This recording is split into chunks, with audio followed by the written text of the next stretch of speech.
নমস্কার, আমি তনুশ্রী। অলৌকিক ঘটনা তনুশ্রী রিম চ্যানেলে আবার নিয়ে চলে এসেছি আরও একটি ঘটনা।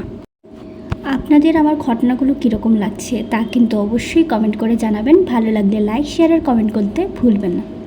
তো চলুন আজকের ঘটনাটি শুরু করছি। আজকে আমি হরিয়ানার একটি ঘটনা বলছি। হরিয়ানার একটি ব্যক্তিকে শ্রীকৃষ্ণ অনেকদিন ধরে নাকি স্বপ্ন দেখাচ্ছেন। স্বপ্নে ঠাকুর ওনাকে বলেন যে ঠাকুর নাকি ওনার প্রতিবেশীর বাড়ির উঠানে মানে মাটির নিচে আছেন, ওনাকে উঠিয়ে আনার জন্য। ব্যক্তিটি 1-2 দিন স্বপ্ন দেখার পর শ্রী কৃষ্ণকে স্বপ্নের মধ্যেই বললেন, ঠাকুর আপনি আমার বাড়িতে আসুন, আমি আপনাকে উঠিয়ে নেব। পরদিন সকালে ঘুম থেকে উঠেই বাড়ির সকলে দেখে অবাক একটি দৃশ্য। বাইরে থেকে দুটো ছোট ছোট পা নাকি ঠাকুর ঘরের দিকে এগিয়ে আসছে না, ঠিক পায়ের ছাপটা ঠাকুর ঘরের দিকে চলে গেছে, এরকম দেখছেন। দেখার পর সবাই মিলে পাটার পিছু করতে লাগলেন।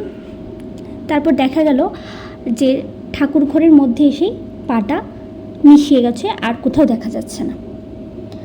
তখন ছেলেটি কী করলো, ঠাকুর ঘরের এদিক ওদিক তাকিয়ে দেখলো না, কোথাও ঠাকুরের সেই মূর্তি নেই।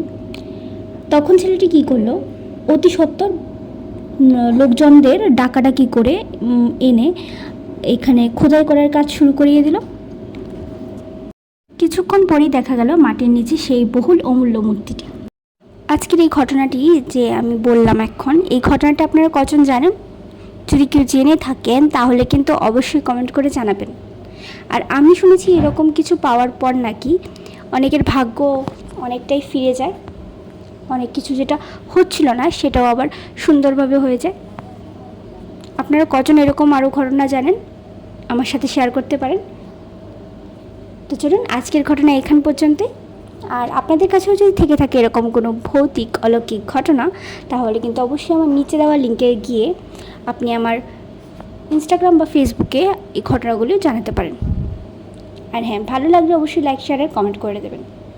দেখা হচ্ছে পরবর্তী একটি এপিসোডে। ততক্ষণ সবাই ভালো থাকুন। টাটা।